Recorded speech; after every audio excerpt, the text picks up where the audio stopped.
Hey, what's up guys, Hunter K here. So today I went down to the local store and while I was shopping, I found a fish that I've never eaten before in my life. Curious to know what it tastes like, I decided to buy it. And this is the fish I got. This is a milkfish, with the scientific name of chanos, a very popular fish in the Philippines and Indonesia, and is also known as awa or ava. This fish is often marinated in some form of vinegar or stuffed, but today, I'll be doing a Japanese take on this. Anyways, let's go to the kitchen.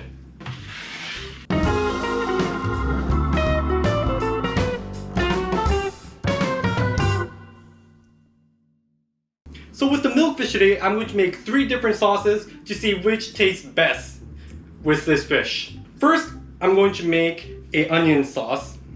Second, I'm going to make a Kabayaki style sauce. And third, something I just came up a few minutes ago. First, I'll start things off by descaling the fish. The scales on the milkfish are kind of hard, so I think it's best that you get rid of it all thoroughly. Some of these guys can sometimes grow up to apparently 1.7 meters. That's almost a 2 meter social distancing. Alright, so I've cleaned it up and it looks pretty good. So I'll start by cutting off the head. You want to cut the collar off by sliding your knife in at an angle to get the most meat out of the fish. Then cut the belly open to clean out the innards. You know, surprisingly, it wasn't all that stinky even with all the guts in here. I think this is the liver. This black stuff. Well, I'm not so sure what it is, but this might be the this is the heart? I heard the fish heart is very small, but I'm not so sure what it is. Never done too much research on it. I just know that this stuff is not edible. Let's put that aside. Look at that. Now there's some meat over here and I know we can eat that. Let's set that aside for later. Just gonna give it a quick rinse right over here. Take it away. There are some veins that run along the spine of the fish, so make sure you take those out because I'm pretty sure it doesn't taste that great. As for the head here, I'll remove the gills of the fish by just tugging on the jaw to separate it from the actual head for easy removage.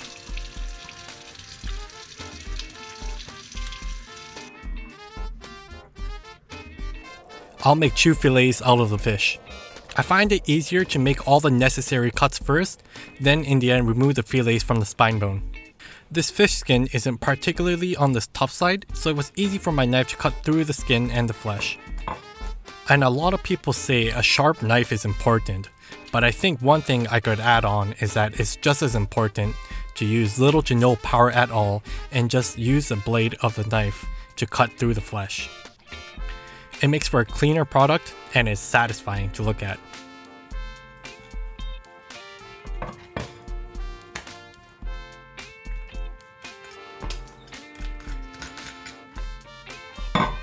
That's one fillet finished. And that's the second one done. I'll take off the ribs next. The structure is similar to a salmon because of the fin here, called the anal fin, so I'll remove that first.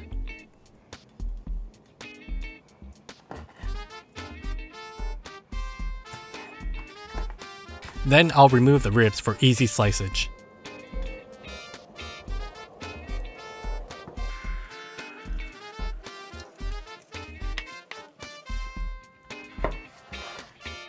The collars of the fish is edible, so I'll detach it from the head. This requires a little bit of brute force, so for those of you at home, please don't cut yourself.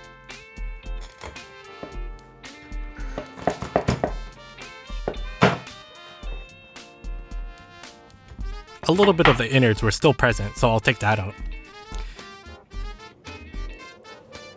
This is good, and the head is no longer edible. I want to cut this fish on a bias, and there are pin bones running along the center here, so I'll remove those first.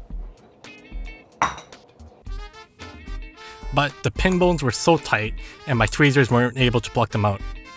So I decided to just slice the bones away instead.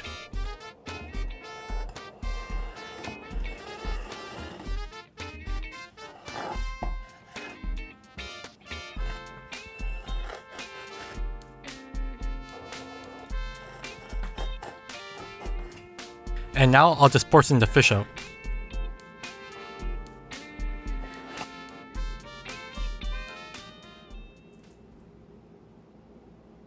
So I did a little bit of research, and apparently you can just slice open this part right here, and you should be able to just take it out.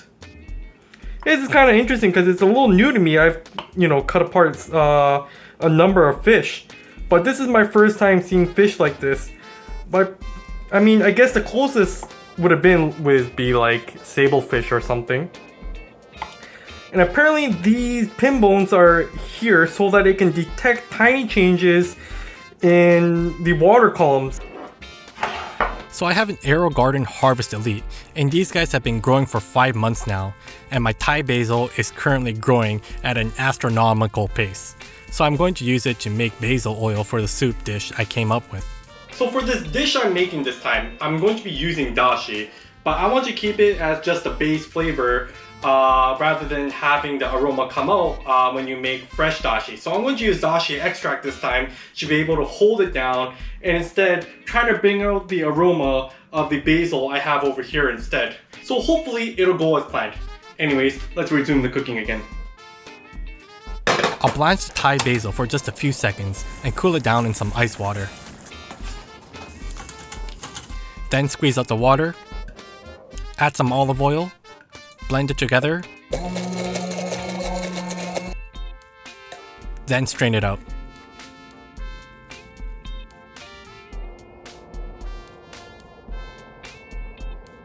For the soup itself, I'll add some soy sauce and mirin to the instant dashi, and put in the tomatoes and enoki when it's time to plate. For the onion sauce, I'll take out the bitter core of the onion, then dice it medium. Rinse it in some water, and pat it dry. I use this for salad dressings as well, and it tastes great. I'll combine rice vinegar, mirin, onions, sesame oil, soy sauce, and sugar. Then mix it all together until the sugar has dissolved. For the Kabayaki sauce, usually used for unagi, I'll combine soy sauce, mirin, sake, and sugar. I'll then heat up the mixture so the sugar dissolves and add potato starch slurry until it has sauce consistency.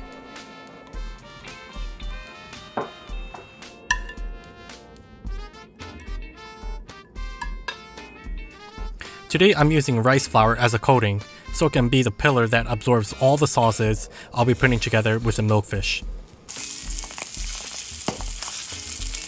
For the kabayaki, I'll put the sauce in and add a little water so it doesn't become too thick. Now that that's out of the way, let's go into plating.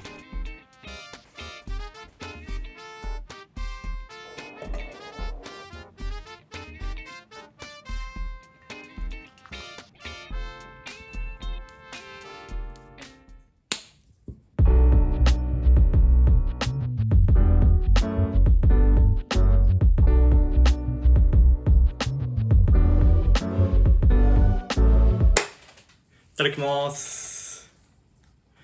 Should I go first? Mugicha. Oh. Okay, now for real. Let's try the kabayaki first. Okay.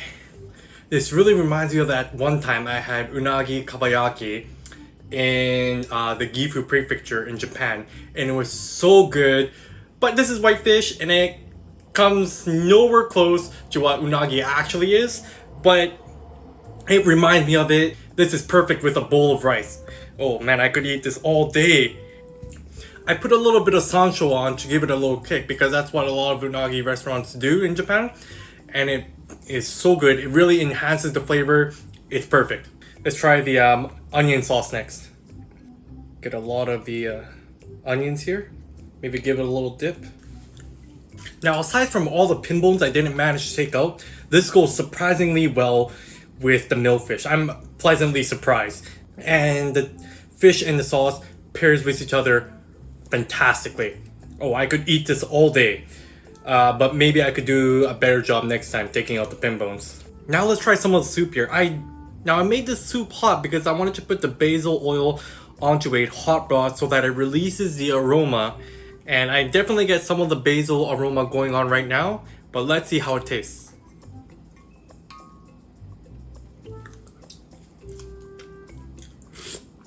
Now, the subtle flavors of the tomato and the basil combined with the dashi is super light, except also at the same time it's packed with flavor. It just came right at me. I was so shocked. I should make this more often. Anyways, I think I'm gonna eat the rest of this off camera, so I'll see you guys later. I caught a lot of fish before, from sablefish to salmon to whitefish and to flatheads, but this was kind of new to me, and as I've never caught a fish like this. But maybe if I could put it in similar terms, I would say it's very close to like iwashi, like a fish with a lot of pin bones inside, where you have to use other methods to take them out. For example, you could cut into the fish and then cut the pin bones so you can eat them normally. So this time around, the filleting of the fish was a little bit halfway point. So if I find a fresh milkfish again, I would love to challenge it once more and see how it goes. Anyways, as always, thank you guys so much for watching, and I'll see you guys next time. See ya.